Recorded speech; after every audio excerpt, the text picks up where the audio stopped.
Hello and welcome to the next instalment of Social Bees webinar series for the RYA. Today we'll be looking at the progress that you've started to make on your website. So if you haven't yet seen webinar 1 being found online, then we highly suggest that you go back and watch this webinar first and complete the activities within the webinar. So this video is a follow-on of sorts where we'll be looking at the next steps that you can take to further your efforts and measure your successes online. So as we learnt in our first webinar on being found online, a website should be at the centre of every good online marketing strategy, with other channels like social media, email marketing, etc. contributing to its overall success. Underneath this all, you need to be able to track that success, and that's why we need free tools like Google Analytics to measure how people are using your site. So just as a recap, we're going to go back over this example of what the 8 key areas are to a good website using our own Social Bee Sailing Club example. So why is this such a good homepage? The visual design is eye-catching and it's pleasant to look at. It's not overloaded with loads of text and imagery. It's clearly laid out, which then goes on to how easy it is to navigate. So the clear navigation at the top, and also in the mobile-friendly version you can see it's sectioned out into columns on the mobile site. Again, this just allows for an easy navigation for your user to move around your website. Adding logos for credibility. Credibility is everything, so make sure that any partnerships and essentially the RYA logo are included on your site. This will just help users know that you guys are experts in your field as you have these logos proudly displayed. So using clear call to actions will again help the audience to move around your site, and that is of course essential, but getting them to actually click around the site and through to certain articles, most importantly ones that include links to membership signups and booking to events, is absolutely key. So make sure that these call to actions are clearly displayed. Then you want to take a look at social buttons. So the buttons will help users to further their research on you by visiting hopefully active channels and to see how you're engaging with audiences there. So make sure that these channels are kept up to date. And your contact details are like the door to your business online. So without these, how will users know where to locate you, call you, or email you? So again, make sure these are prominently displayed. And why do we need your website to be mobile friendly? Increasingly, your customers are not sitting in front of desktops or laptops anymore. Instead, they're on the go and they're accessing your website from their mobile devices. Because of this, if a particular website isn't mobile friendly, Google can and will recognize this and be less likely to display it as a legitimate search result, as they always want to be giving the most relevant results to their searchers. And last but not least, you want engaging content. This kind of goes without saying. We want your audience to return again and share your content further because they find it interesting and useful. You are the expert, so write what you know. Think about the questions that members or even potential members typically ask you, and think about how you can potentially turn that into engaging content through blog posts or articles. So now we're just going to go back to Google Analytics. So we talked about the importance of tracking your progress in the first webinar. By now we hope you've installed Google Analytics, but here is a very quick guide if you haven't on the slide, and do see webinar 1 for a more detailed demo on how to do this. So in the previous webinar, we showed you the brief features, but we'll take you now through the basic insights that will help you to start building your own database of useful information when it comes to how people are using and moving around your website. So here is the starting view of Google Analytics, and you can see that the date range here is by day, but you can also choose to have this by hourly or weekly or monthly. And the date range is currently set from October to February. You can set this back as far as your Google Analytics goes. So this is based on when it's been set up. So if you've just recently set this up, you won't have too much data, but this is why we implore everyone to install this as soon as possible so that they can start gathering that data quicker and go back and look at it over time. So we're just going to set our date back to the 1st of June 2016, and you can also compare this to the previous month or previous year, as you can see here. So this just matches up the dates from 2015 to 2016, and the orange line is 2015 to 2016 and the blue line. So you can just see where they compare. So another interesting tab to start looking at is your demographics of who is visiting your website. So you can see here it gives you a basic pie chart as an overview on if your audience members are majority female or majority male, and also a bar chart to break down the ages of which your audience are coming through to the site. And to break this down a little bit more, if you click on the tab underneath, this will just give you more of a breakdown. You can see exactly how many sessions they spent. And just while we're here, I'm just going to explain the top tabs there. So sessions means the people who have come onto your website to have a session. So this is just one visit to the website. Then you'll see the percentage of new sessions and the new users. So how many of those people have not been on your website before and are new users. And then under behavior, you've got the bounce rate. So the bounce rate is when someone comes to your website and basically leaves the page before clicking on any other links or moving around the website. So this is why the 8 key areas of the good website are so important, because it all adds up to people being able to easily move around your website and to create the most relevant content for them to want to stay and have a look around. So we don't want our bounce rate to be this high as it is here. So this works on the higher, the worse, the lower, the better. And then you can see page sessions and average session duration and how long they actually spend on the site. And then underneath conversions, you have transactions, revenue, and e-commerce conversion rate. These conversions can be set to anything that basically marks a goal. So it doesn't have to be e-commerce. We'll be looking at a goal for filling a contact form out, which is probably going to be the easiest method for you to start tracking how users are using your site to start with, but we'll come back to that in just a few minutes. So of course, once you've looked through your age breakouts, then you can have a look at the differences between female and male audiences. And you can see in this example, it's pretty much split even. So another helpful thing to look at is the location tab underneath the geo drop down, and this will tell you where in the world people are coming to view your site. So mostly this is going to be from the United Kingdom. As you can see in this example, the majority is from there, but these can come from other countries. However, this is interesting to look at, but what you're probably going to be most interested in is actually breaking it down by city. So you can see on a local term the nearest cities to you where people are coming through to your website. So you can see if there is a pattern of the places nearby you to make sure you're targeting the right people in that location to come through to your sailing club. So another key feature is the new versus returning. So you can see how many people are returning to your website. So these could hopefully be members or potential members having a browse of your website and are coming back regularly to look for more content, or brand new visitors. So you can see 2,258 of those were returning visitors, and out of the new visitors, that made up 5,285. So never underestimate your new visitors.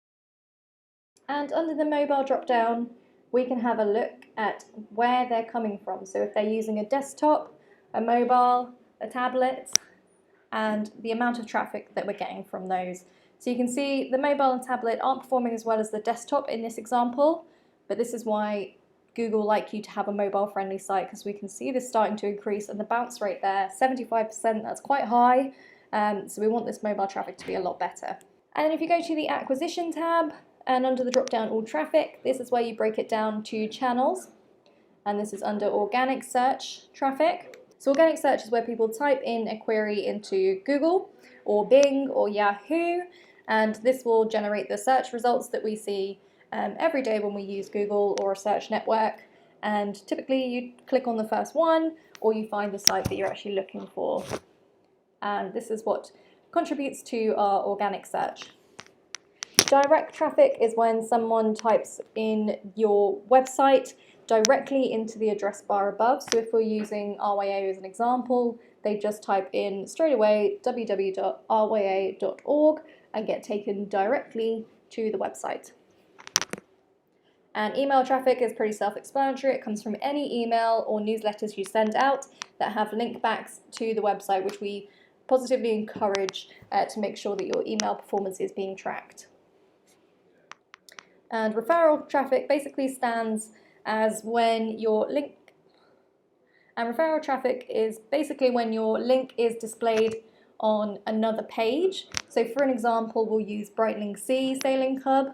If their website link is displayed on the RYA website, which it should be, if you click from the RYA website to the Breitling Sea website, that will count as referral traffic, as the RYA have referred that traffic to the Breitling Sea website. And then obviously we have social traffic as well, so this attributes to your Facebook efforts, Twitter, wherever your website is placed or links to your website are placed on social networking. That will differentiate it between Facebook or Twitter or LinkedIn or whichever social network you are using. And then other traffic sits underneath websites that potentially Google can't pick up for one reason or another. And these are usually very low figures, so not anything to really worry about. So the next step we're going to look at is under the conversions drop-down, underneath goals. So when we were talking before about the conversions tab at the top of these figures, you can see the e-commerce conversion rate, transactions and revenues. This is where we set these up and monitor them. So you can see we have a few goals set up here. We've had 29 completions. 28 of those were from contact page inquiries. And then we also have email subscribes set up, contact form bar contacts, live chat completions as well.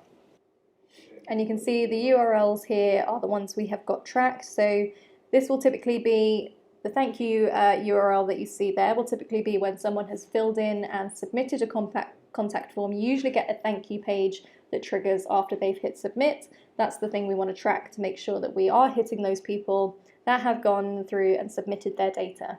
So we'll be showing you how to set this up in just a second. So a key feature in Google Analytics, as we just saw, are Google Goals. Goals measure how well your site or app fulfills your target objectives. A goal can represent a completed activity, which is called a conversion in analytics, and that contributes to the success of your business. So we're going to look at a contact form goal in the next example demo, but other examples of goals include making a booking or someone calling your phone number from your mobile site. Defining these goals is a fundamental component of any digital analytics measurement plan. Having these goals allows analytics to provide you with information, such as the number of contact form submissions or newsletter signups via your site. Without this information, it's almost impossible to evaluate the effectiveness of your online business and marketing campaigns. So there are 5 types of goals: destination, duration, pages per website session, and events. And in this next demo, we'll be setting up a destination goal. So to set up your Google Goals, and remember we looked at this just a second ago under this tab here. So what you want to do is go to admin at the very top bar here, scroll along to the third bar that sits underneath view and hit the goals button with the little flag next to it. And you can see these are the goals that we already have set up. So to set up a new goal, just hit the button new goal. So we just want to hit the contact us button. So you can see they've viewed phone number, directions, chat or email, anything that triggers a contact. So we want to just save that and continue. And then set up a goal description name so you know and can easily identify it. Pop it in a slot. We'll just pop it in 6 for now. And then you can see the types that we just went through. We want to put destination, and our destination will be a thank you page that will be triggered once they've hit the submit button. You can assign a monetary value to that conversion as well if you want to. If you know how much a contact is worth to you, then it's worth putting this on. If not, you can just leave this blank. And then just to basically set this up, just hit save. You don't need to fill in the funnel stuff at this time. So just hit save, and then this will start tracking your goal. And then once people start filling in the contact form, you'll start to see these pop up more regularly for you. So again, after the first webinar, we suggested using this example spreadsheet here to start making changes to your website, if they do need any. Again, we suggest you go back and view this if you haven't yet, and use this sheet for yourself and your own website. So to start reviewing the progress of any changes that you have been making, it's to check out how your website is ranking. So one of the efforts of good SEO practice is to appear on page 1 of Google when a keyword related to your business is searched for. There are many tools to check these, with many allowing you a few free searches before asking for a trial or a paid plan. So we'll be looking at SERP's own keyword ranking checker here. And we've typed in the keyword sale and qualification, and this will be used as if we were a real user on Google searching for this term. So for this example, we've looked at how the Our Way A website is performing for this search term. And remember to set the search engine to either Google or Yahoo, depending on your preference, and location as well to get the most accurate results. And to really drill down on a local level, you can set an exact location to your nearest city. So here's how the Our Way A website performed for this search term. And as we can see, that's fantastic. They're in position 1, which is the top of Google, 2 and 3 in the website results, which will be the first result that a user sees. You can also see which of these pages are triggering the rankings. So in this case, the course training page, followed by the course training and qualifications link, and so on below. The overall goal is for people to find you, so make sure these keywords are being placed within the text of your site in the relevant places. And again, see webinar 1 for more details on keywording content for your website. So it's really important that you, of course, set the time to measure your progress against your objectives and assess your strategy regularly. And again, do this through Google Analytics. So you can measure your social traffic, your website visitors, any key conversions or goals, audience demographics, who you're engaging with. All of these will attribute to your strategy as a whole. So make sure you're looking at these figures in Analytics weekly and reporting on any key changes that you see. Has traffic dipped suddenly? Try and analyze why that could be. You can sometimes work this back to seasonality, for example. So we know that the Christmas period is usually quiet for most businesses. But this is why it's essential to keep an eye on this daily for those dips. Report your findings monthly and keep a spreadsheet or graphs to record your progress month on month. So today we took another look at why a website is essential to an overall marketing strategy, alongside the key content features to optimize for user experience. And we had a further look at Google Analytics, the features that you can explore, and the importance of adding goals and checking your rankings. These elements should get you off to a great start with your online marketing strategy. So thanks again for watching, and we'll see you next time for our next installment of the Social Bee webinar series for the RYA.